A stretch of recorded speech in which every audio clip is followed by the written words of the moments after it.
somebody's got to tell Joe Biden he just doesn't have it anymore. You really don't think I got nothing left, do you? Well, Rock, let's put it this way. 3 years ago, you was supernatural. You was hard and you was nasty, and you had this cast iron jaw. True. 3 years ago, Joe Biden could deal with Donald Trump. Remember, it was at the point of his inauguration. He could handle him. Not any longer. And then the reason that whoever has influence with Joe Biden may have to lay it out for him because there's another debate coming right before the election in November, and it's a scene right out of Rocky III. Because you can't win, Rock. This guy will kill you to death inside of 3 rounds. You're crazy. What else is new? He's just another fighter. No, he ain't just another fighter. This guy is a wrecking machine, and he's hungry. Hell, you ain't been hungry since you won that belt. Belt, meaning the presidency, and he's correct.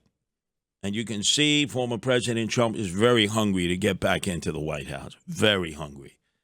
And he is a wrecking machine when it comes to Joe Biden. Joe Biden is going to continue to deteriorate. In fact, former President Donald Trump reminded me of Clubber Lang when he was doing an interview about Rocky Balboa, a.k.a. Joe Biden. I pity the fool, and I will destroy any man who tries to take what I got. Damn right. And then he went on to say, you pity the fool because you don't want to beat up a fool. And let's face it, Joe Biden appeared to be a fool last night on that stage to think that he could go one-on-one. Anthony Weiner coming up, Left versus Right, a promo, actually told us that the rules that Trump agreed to that were created by CNN and Team Biden actually would benefit Donald Trump. And it proved out he was correct. Everyone else, the only one who was right on that was Anthony Weiner. He's coming up. But there were 2 parts of the debate that I couldn't believe. First off, they're talking golf. It's like the last thing I want in a presidential debate is the 2 candidates talking about golf. You can see he is 6'5" and only 223 pounds, or 235 pounds. Well, you said 6'4", 200. Well, anyway, that's what anyway, just take a look at what he says he is and take a look at what he is. Look, I'd be happy to have a driving contest with him. I got my handicap, which when I was vice president, down to a 6. But by the way, I told you before, I'm happy to play golf with you if you carry your own bag. Think you can do it? That's the biggest lie that he's a 6 handicap of all. I was an 8 handicap. Yeah. 8. Never. But I have, how many? I've seen you swing. I know you swing. Oh, yeah. 4.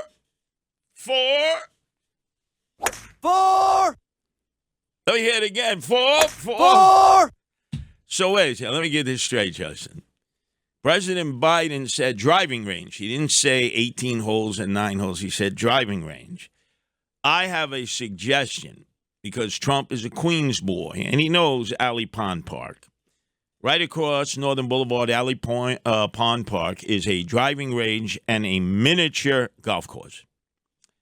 I would suggest they take it to the driving range. I've been there a few times with my boys, Carter and Hunter, and I don't know. I did fairly well.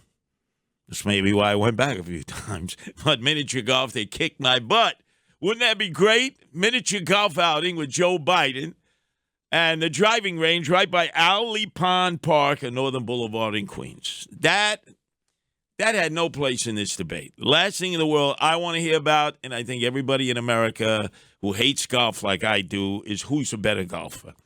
But then the illegal alien migrant issue.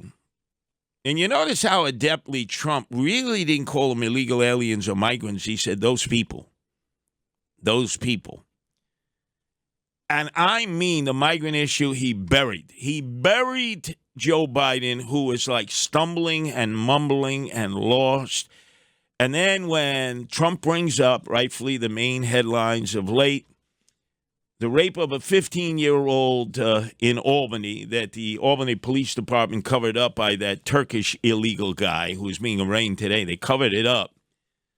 The rape of the 13-year-old Asian girl by the Ecuadorian guy who was not caught by the NYPD, but rather by the outraged mob on 108th outside of that bodega. And, of course, on the very day that the 12-year-old girl in Houston was buried, who was strangled and raped and thrown in a creek, dead, by two Venezuelan illegals. So, I mean, Trump was on fire with that, and let's face it, the headlines were like ready-made for that. And this was President Joe Biden's worst part of the debate. He stumbled and fumbled, and then he started talking about, well, you listen to it. Look, there's so many young women who have been, including a young woman who just was murdered, and he went to the funeral. The idea that she was murdered by an immigrant coming in. They talk about that, but here's the deal: there's a lot of young women are being raped by their in-laws, by their spouses, brothers and sisters, it's just ridiculous, and they can do nothing about it. And they try to arrest them when they cross state lines. Thank you. Yeah, she cut him off quick. What the hell was he talking about? The Mann Act across state lines? That was Elliot Spitzer. That wasn't migrants. That was the gal, I forget her name, from Red Bank, New Jersey. That was like off the hook. But then again, Elton John, who just retired, he's going to appear at Stonewall hosting a fundraiser for Joe Biden and Jill in advance of Gay Pride. Robert De Niro will be there because he hates Trump, and he says, man, I got no choice but to support Biden. He'll be there trying to raise money. And I could just easily see De Niro saying, man, you got to be like Jake LaMotta in Raging Bull at the end. You know, there were 6 fights. Jake LaMotta lost 5 out of 6 to Sugar Ray Robinson. And remember that famous line of the bleeding, busted up De Niro? Hey, Ray. Never went down, Ray. You never got me down, Ray. You hear me? Never got me down. Yeah? See? Look. Man, that's what he's going to say, man. Never got him down, and he's correct. He's correct. Look, that was a TKO by former President Donald Trump or President Biden last night. But warming up in the bullpen is Newsom. And he just had a ruling by the United States Supreme Court that's going to help him because they're saying you have the right to remove tents and people living in the streets, which previously in California and in some other areas of the country, people would just cop a squat wherever they wanted to, and a lot of local law enforcement would say there's nothing we could do. Well, now Newsom will be able to do what he did when President Xi of Red China visited San Francisco, and they used spick and span, and they cleaned up all the homeless, and Newsom sat down with Xi, and they were having a good old time. He seemed like, wow, he's a master of geopolitical issues. And quite frankly, the 2 Californians from San Francisco County, at one time both prosecutors, there was Giggles Harris, Newsom, who was actually a prosecutor before he became mayor, with Kimberly Guilfoyle. Yeah, they met and they married, and oh boy, you imagine what a tabloid gossip column extravaganza that would be if they swap out Biden for Newsom.